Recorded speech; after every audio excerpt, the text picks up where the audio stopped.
Nesta dwi'n gwreiddiol o Sir Fôn, ond bellach yn byw yma yn Deiniolen, yng ngwaelod llethrau Moel Rhywen, lle braf iawn iawn. Dwi'n byw yma tua 15 mlynedd. Dwi'n dweud na fyswn i ddim yn symud o fama di adra. Yn wreiddiol, mi oedd yr ardd wedi cael ei ffensio mewn i gyd yn y ffens bren, giat yn y canol lle mae'r llwybr camu rwan. Ac yn diwedd yma chwalu'r ffens a adeiladu borderi. A dyma wedi cymryd rhyw 7-8 mlynedd, mae'n siŵr, i gael y borderi yn llawn rwan ac yn liwgar. Dwi'n meddwl mai fy hoff ran i o'r ardd ydy y tŷ Gwydr. Oherwydd fel arfer mae'n gynhesach yn fanno ac ydy yng ngweddill yr ardd. A dwi wrth fy modd pen mae'r tomatos a'r cucumbers a falle yn dod go iawn. Mae eitha jungle na. Ond ti'n gweld deledu'r caneda dra mor goedan yna'r ffordd bechod.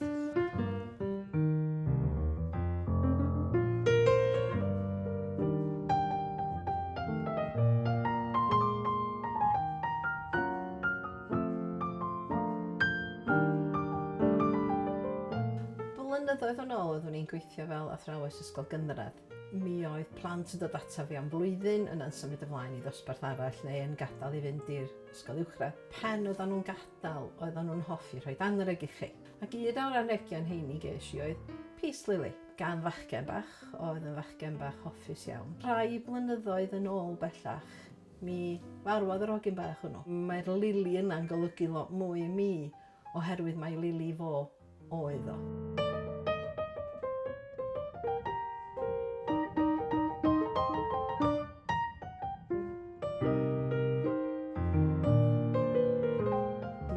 Peace Lily gynno fi, mi dyfodd yn fawr. Mi nes i ffendio bod fi'n gallu rhannu hi.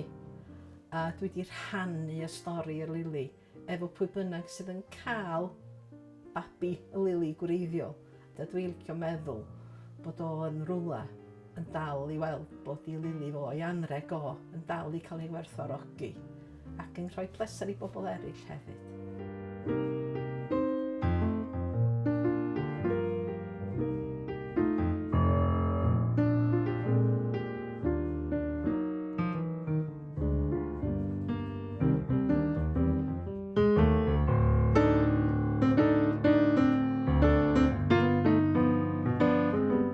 Garddio ers pan dwi'n cofio, oedd yn niweddar dad yn arddwr da.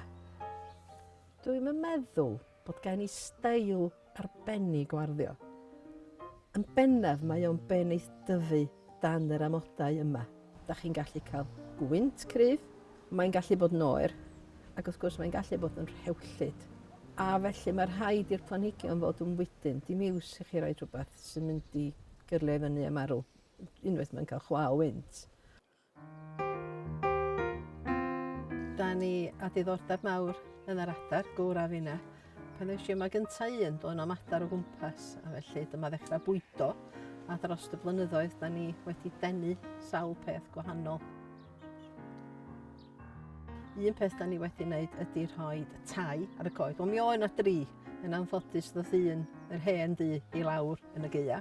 Ond mae tu canol, diom yn canol bellach, a tu pella dal yna. Yn ystod y cloi mawr, mi ges i y brenwedd, bysa'n syniad cael rhyw fath o anifal ycw. A dim y Bob dal yma ers 4 blynedd bellach. Ac yn helpu fi trwy gloddio yn y borderi. Os da chi'n gweld cansenni a falle o gwmpas y lle a'r hwydi, maen nhw i gyd rhag Bob.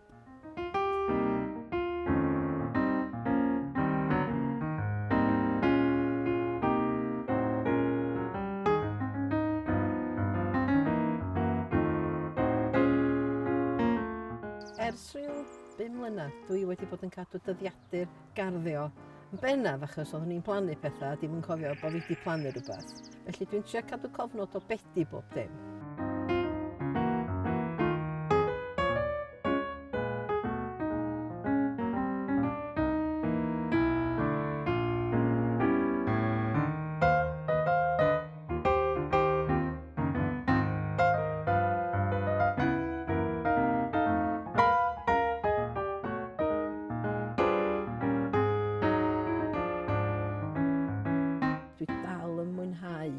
ydy'r wefr o weld rhywbeth yn tyfu.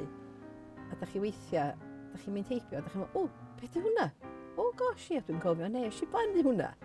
Jyst gweld bethau'n dod o hyd, mae o'n parhad yn dydy.